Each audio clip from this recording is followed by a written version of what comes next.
Apenas el día de ayer se llevó a cabo la segunda marcha de la Generación Z. La primera fue el día 15 de este mes, la última fue ayer, el día 20. Y hemos vivido mucho clamor social, también miedo político en torno a estas manifestaciones.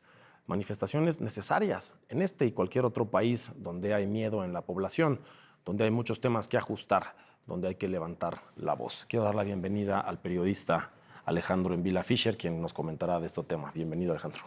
Rodrigo, ¿qué tal? Buenos días a ti, al auditorio. Pues efectivamente, las manifestaciones son para incomodar, son para protestar. Las manifestaciones para aplaudir son otra cosa, son actos de propaganda.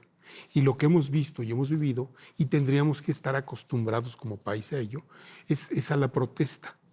Y creo que toda la sociedad tendría que ser más empática en entender, muchas personas condenan las marchas porque les causan incomodidad, hasta que los representan. Yo creo que hay que rescatar el sentido del derecho que se defiende cuando se respalda la libertad de expresión con las incomodidades que genera. Claro. Y eso tendría que verlo toda la sociedad y, por supuesto, tendría que verlo el gobierno. Claro. Que se ha lanzado a descalificar las marchas de una manera que a mí me parece sospechosa. Yo pongo sobre la mesa un tema. ¿De verdad creemos que la gente de la clase media salió a agredir policías? ¿En serio? Por supuesto que no. Eso, no está en el ADN de la gente de la clase media que salió a protestar por la inseguridad, de los jóvenes que salieron a protestar por la inseguridad porque no ven un futuro. Yo creo que hay un gran signo de interrogación porque es evidente que hubo violencia y que hubo agresiones a policías y que también hubo agresiones de policías a manifestantes. Sí, hubo violencia, se contaminó, pero... Por supuesto, pero ¿quién la generó? Y vamos a hacer un poco de análisis histórico, ¿no? Sobre todo por quien nos gobierna hoy. Los partidos de izquierda en este país han emanado de movimientos sociales. La mayoría de ellos movimientos estudiantiles. Cabe destacar 1968, donde pertenece, Pablo Gómez, quien hoy está negociando la posible reforma electoral. Es un brazo político del gobierno de la República. La misma presidenta Sheinbaum fue parte de las manifestaciones estudiantiles del 1986 en CEU. El CEU. Tienes después la manifestación de 99-2000 en la UNAM, el paro por las cuotas de la UNAM. Después nos podemos ir hasta 2012, el movimiento Yo Soy 132, que benefició absolutamente la candidatura de López Obrador. Así es, a la izquierda. Y ahora estamos hablando, en el año 2025, de la manifestación del movimiento Generación Z. Todas las que he mencionado nacen por jóvenes. Y todas ellas tuvieron actos de violencia, todas ellas se quejaron de represión, y estoy hablando desde el 68 hasta el 2025, en donde claro que queda el signo de interrogación de quién sembró esa violencia. ¿Por qué un movimiento que se origina en la juventud, un movimiento de protesta, termina con actos de violencia y también con arrestos, con detenciones de muchas personas en las cuales sí queda en duda, ¿no? ¿Qué es lo que está sucediendo? Y la respuesta del gobierno en este caso a mí me parece espeluznante, porque cuando eran los movimientos estudiantiles a los que ellos pertenecían, la respuesta era queja a los gobiernos. No, eso no debe suceder. Pero ahora yo soy gobierno y no, lo que pasa es que está atrás la derecha, está atrás la oposición, están atrás incluso otros países, dicen. Entonces, cuando uno es joven y se manifiesta, dice esto está mal y el gobierno se involucró o nosotros no fuimos quien reventó la marcha, sino fueron otros grupos que está en duda quién está detrás. Pero cuando somos gobierno, entonces esa marcha no tiene sentido. Ahí incluso ni a chavorrucos llegan los expresidentes que quieren estar ahí. Se contamina fácil el discurso, Alejandro. Se contamina muy fácil y se descalifica de una manera, yo diría, simplista, poco responsable, poco reflexiva, y eso no nos conviene a nadie, ¿eh? A ver, insisto, la clase media no sale a agredir policías, ¿eh? Para manifestarte no hay edad.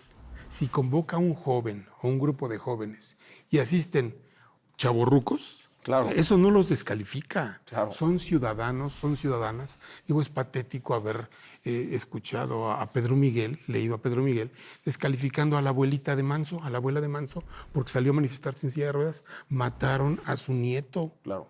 Caramba. Verdaderamente patético, y algún otro caricaturista haciendo lo mismo. Yo sí creo, a ver, tú hiciste una reflexión histórica.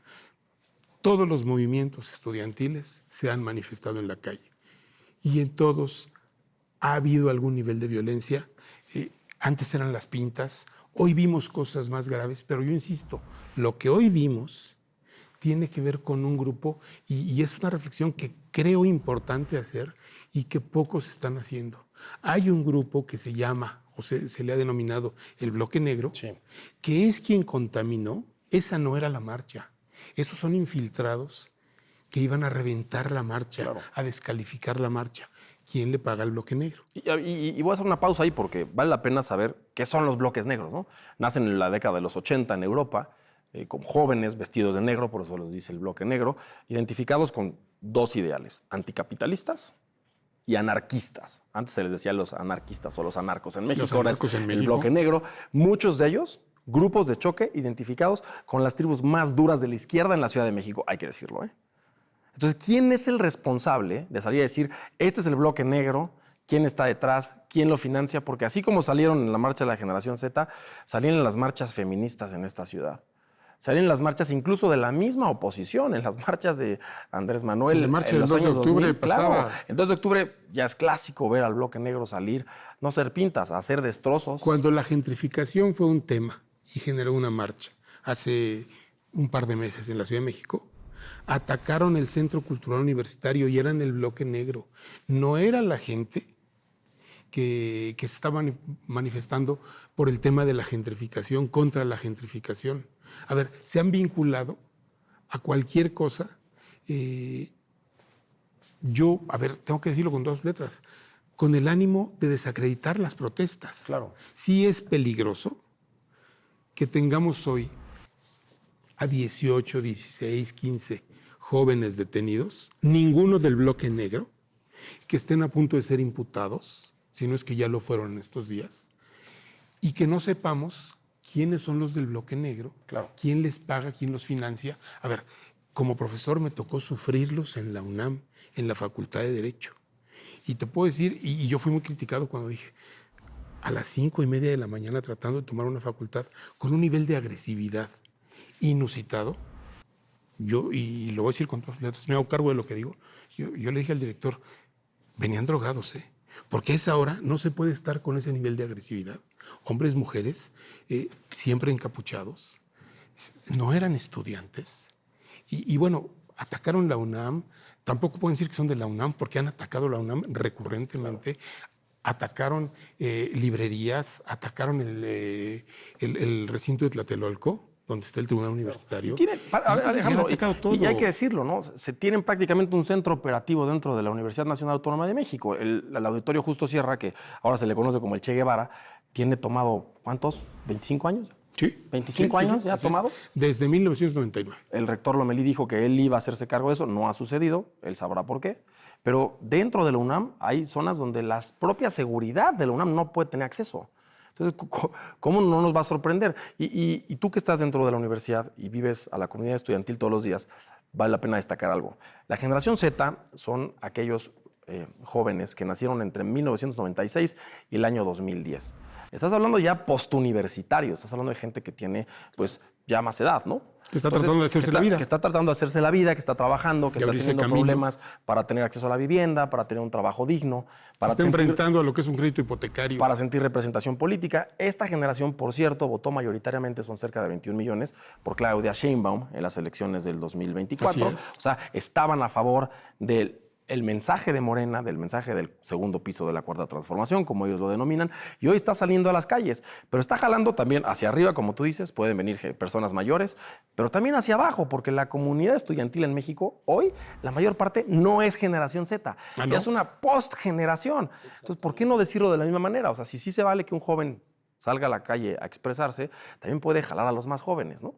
A los más jóvenes, a los de su edad y a los más grandes, Y eso es lo que estamos viendo, eso es lo que está ocurriendo.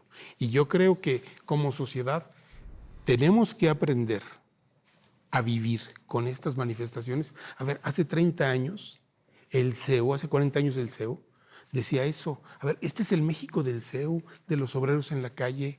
Y ahora, que parte de ese CEU es gobierno. Bueno, la presidenta Sheinbaum. La presidenta Sheinbaum, Martí Batres, César Cravioto, parte de ese CEU es gobierno, la parte medular.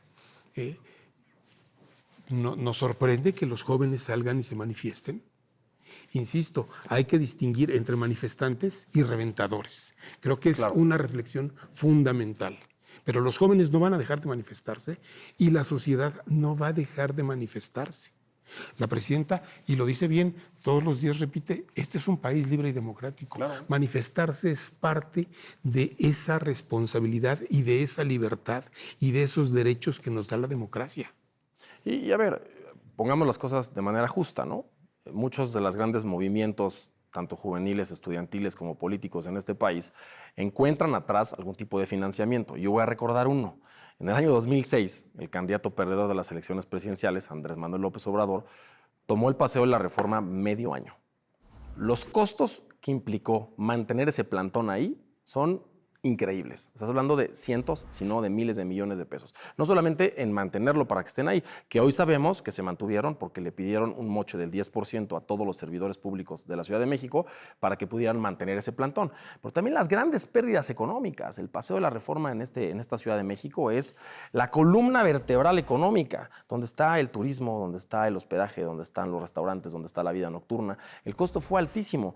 Pero entonces, como era un mensaje políticamente atractivo para quien hoy tiene el control del gobierno, no se menciona igual. No es que detrás estaba el gobierno de la Ciudad de México. Hoy se puede decir, detrás de los jóvenes están los que ni a chavorrucos llegan presidentes, o la oposición, o algunos empresarios que no están de acuerdo. Pues es un tanto injusto, ¿no, Alejandro? A ver, pues es contradictorio, es absurdo, es injusto y es falaz. Hay que decirlo con todas sus letras, es falaz. No puede ser que tú defiendas una marcha y su financiamiento cuando te beneficia y la atacas cuando no te beneficia. O estamos a favor de la libertad de expresión o estamos totalmente en contra de ella y entonces cancelamos el derecho a expresarse y el derecho a salir y el derecho a asociarse. O sea, vamos, eso se llama dictadura, ¿eh? Eso se llama dictadura. Claro. Yo creo que, insisto, tenemos que aprender, tendríamos que haber aprendido ya, porque esto no es de hoy.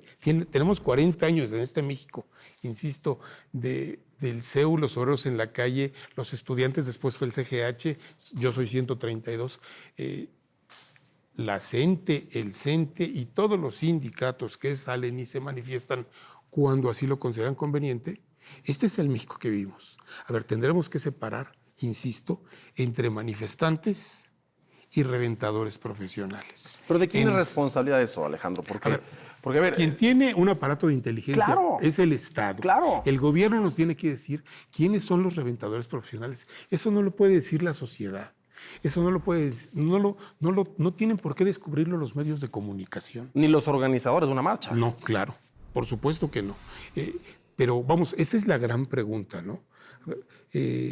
Las manifestaciones van a seguir ocurriendo y mientras no se meta a la cárcel, porque claro que agredir a un policía es un acto delictivo. Defenderte de un policía es otra cosa. Claro. A ver, y no podemos caer en el México de la libertad de expresión es cuando estás de acuerdo conmigo y la libertad de expresión no es cuando estás en desacuerdo con el gobierno. Exactamente. La libertad de expresión es absoluta. Ese es el punto. Ese es el punto, ya lo dijiste tú. Pues Alejandro, gracias por estar con nosotros. Rodrigo, muchísimas gracias.